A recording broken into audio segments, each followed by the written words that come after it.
Did you miss me? Welcome back. We're doing it again. We're doing some Filmstruck Film Club. Ladies and gentlemen, we are here. This is my buddy Groot, and I'm your friend Carson Higgins.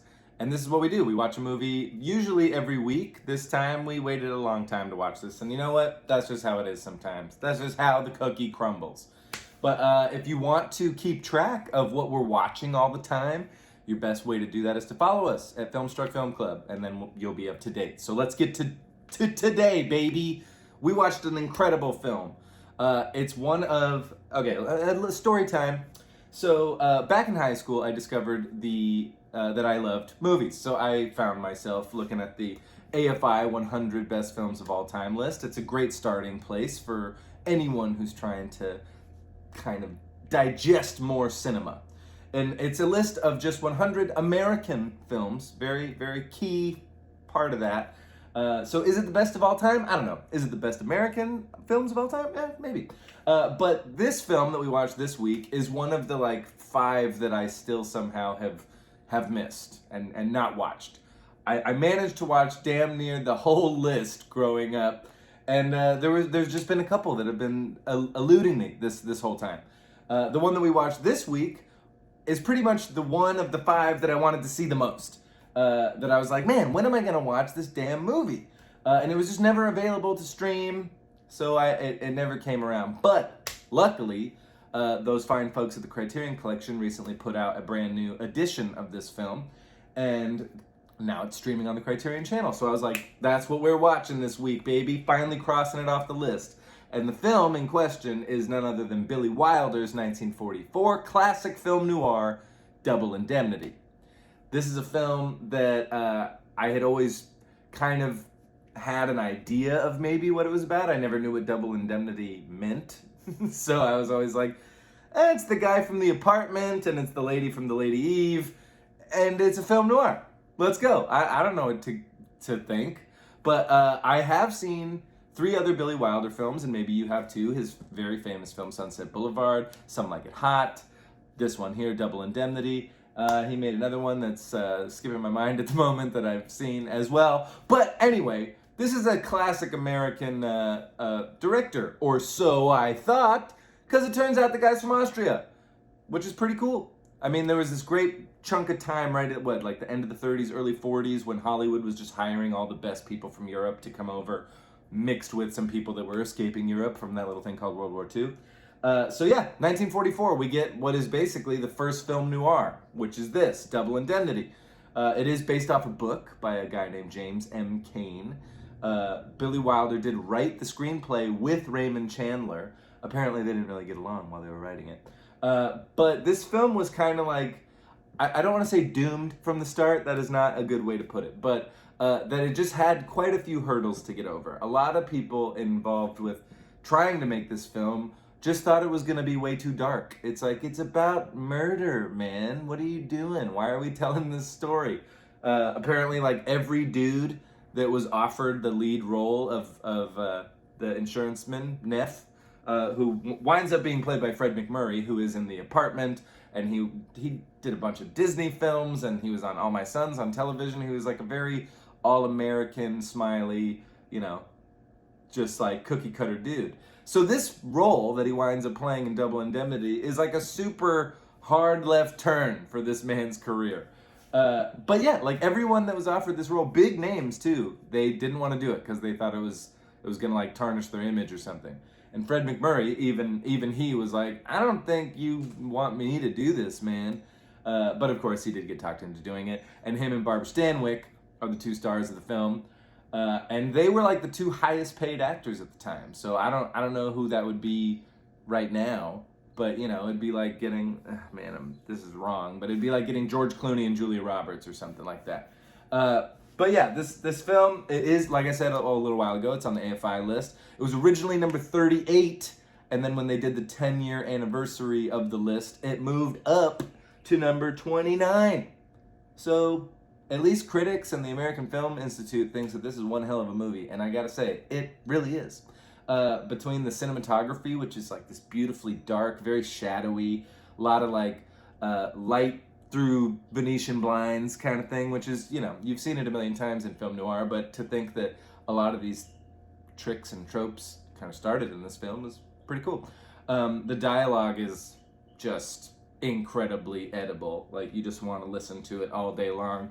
And I was like, I want to watch this movie immediately again so that I could learn more of the lines and just put them into my everyday life, because it sounds like a novel, right? It sounds like it reads, and it reads really well. And every time our main character, I'm forgetting his first name, Walter Neff, we do start with him, he's like kind of making his way into an office late at night, and he sits down and starts to do this like confession where he is explaining to his boss, Keyes, played beautifully by Edward G. Robinson, explaining to him what went down with the Dietrichson case. Is it Dietrichson? Is that right? Yes, it is.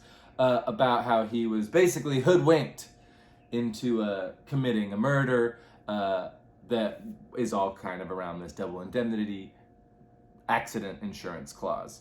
Turns out there's like a clause in accident insurance where if your accident happens in one of these very unlikely ways, you get paid more. So, of course, our guy Neff and the beautiful and illustrious, is that the right word? I don't fucking know. Barbara Stanwyck, the two of them are going to plot this murder to get rid of her husband so that they can get this insurance money. And they're going to run away together, baby. I love when he calls her baby. But yeah, this it's just this tense and like, what I really appreciated, I think, about this film is, like, I knew all along, he sits right down at the very beginning and says, I didn't get the girl, I didn't get the money. And so we're like, all right, well, I guess I know how this movie ends. But do you?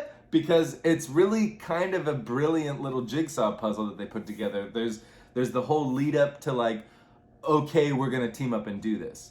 Then there's the whole business of how it's gonna happen.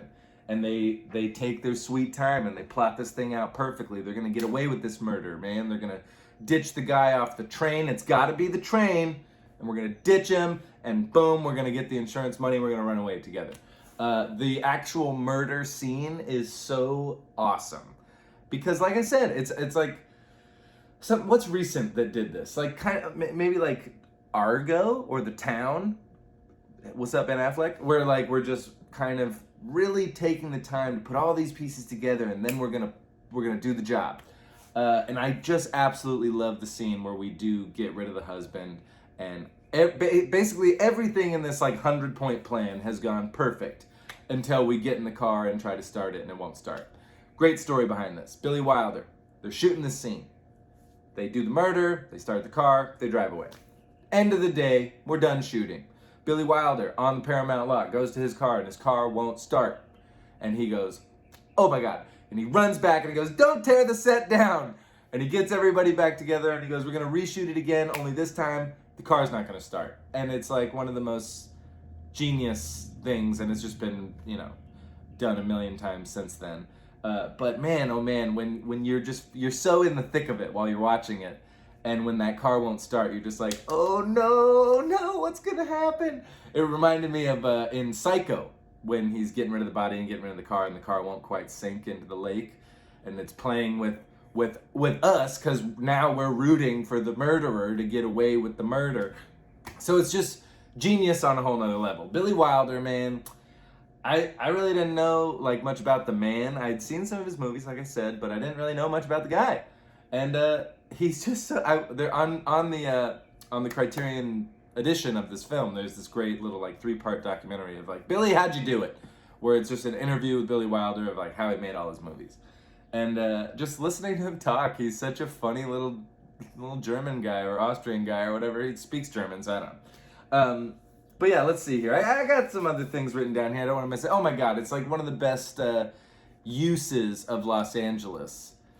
Like the locations that they shoot this thing on, it's just beautiful. Like every time we're not in a soundstage and we're actually shooting on Los Feliz or something, you're like, man, LA, you look so good in this movie. It's like an all-time LA movie. Oh, this is interesting. It was nominated for 7 Academy Awards, including Best Picture, and it won 0 of them. That's right. This movie won 0 Academy Awards, which, that happens sometimes. There's plenty of great movies that have been nominated for 5, 6, 7, 8, 9, 10 Academy Awards and gets nothing. This is one of those. It probably could have got Best Picture. It probably could have got Best Actress, probably could have got best screenplay, but no, didn't get any of those things. The score is also pretty gorgeous.